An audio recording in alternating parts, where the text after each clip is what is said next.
London has plenty of fine-looking stations, but I'd submit that one of the finest is the one at Denmark Hill in Camberwell. It's in southeast London and appropriately sees trains from South Eastern, plus Thameslink and the London Overground. It's a very grand station indeed. The story of Denmark Hill comes down to a lot of factors that really have nothing to do with Denmark Hill. In 1851, the Great Exhibition was held in Hyde Park in a magnificent glass building known as the Crystal Palace, designed by Joseph Paxton.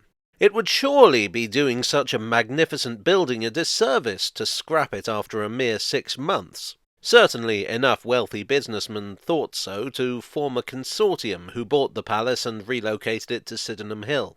2 members of the consortium sat on the board of the London, Brighton and South Coast Railway, so I think it's fair to say that they may have had ulterior motives. The story of Crystal Palace and its stations is an interesting one, and one I really ought to cover one of these days. But for now, what you need to know is that from 1854 there was a new visitor attraction in South London and therefore a potential market for a new railway. Not only that, but between central London and Crystal Palace were lots of potentially lucrative suburbs. The London, Brighton and South Coast was not the only company interested. There was also the London, Chatham and Dover Railway. Now these 2 companies had an odd sort of relationship. If you recall some of my previous videos, several of them in fact, building and operating railways in South London was a cutthroat dog-eat-dog kind of business.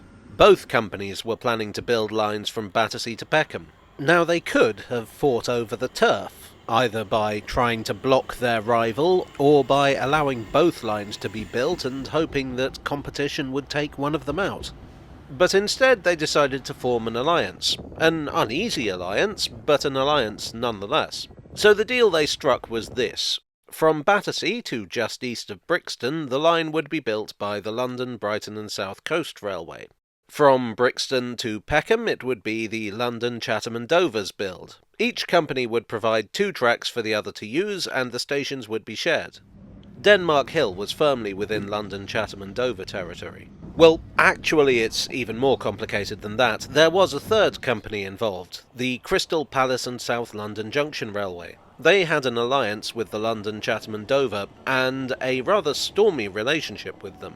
The Dover boys had their own interests that often conflicted with those of the CPSLJR. But the CPSLJR were reliant on the LCDR for trains and access to London.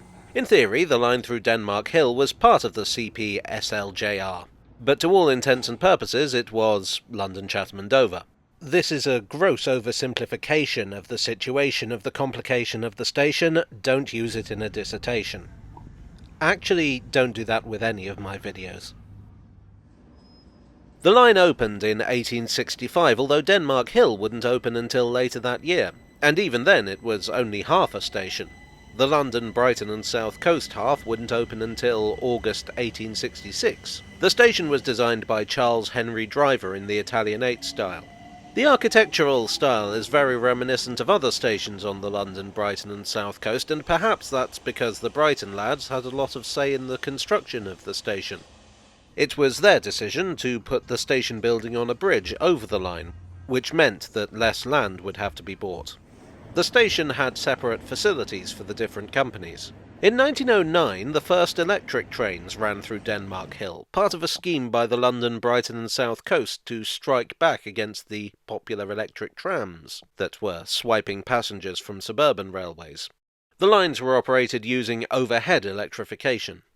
The station was perhaps over-designed for a suburban line, because by the 1920s the companies were willing to let one of the waiting rooms out. I've heard of space in stations being rented out as shops or tea rooms, but Denmark Hill is possibly the only station in London to get its own temple. From 1920 it was home of the mystical Church of the Comforter, a sect that drew strong influence from the Rosicrucians. The sect was led by one Elizabeth Skinner, who went by the title of the Messenger or Mother. History doesn't record how many recruits to the sect came from people praying their next train wouldn't be cancelled. The church left the station in 1929 after Mrs. Skinner's death. Back to railway politics briefly. In 1899, the London, Chatham and Dover kind of amalgamated with the South Eastern Railway to form the South Eastern and Chatham Railway, although the two companies were, in theory, still independent. The South Eastern and Chatham and the London, Brighton and South Coast were absorbed into the Southern Railway in 1923. The Southern carried out a massive programme of electrification on their commuter routes, and in 1928 this reached Denmark Hill. The Southern preferred the third rail system of electrification, so the old wires had to go. At several points during the 20th century, the Bakerloo line of the London Underground threatened to come to Camberwell and poach more passengers, but one way or another it just hasn't happened. In 1948, the railways were nationalised, and under British Railways, Denmark Hill fell into decline. So much so that the Grand Station building was very nearly demolished. In 1980, vandals set fire to the already dilapidated station, destroying the roof and gutting the building. But when British Rail began demolition work, there was a massive outcry, joined by that champion of the Victorian station, Sir John Betjeman. In 1984, British Rail joined forces with the Southwark Environment Trust and the Camberwell Society to devise something more sympathetic.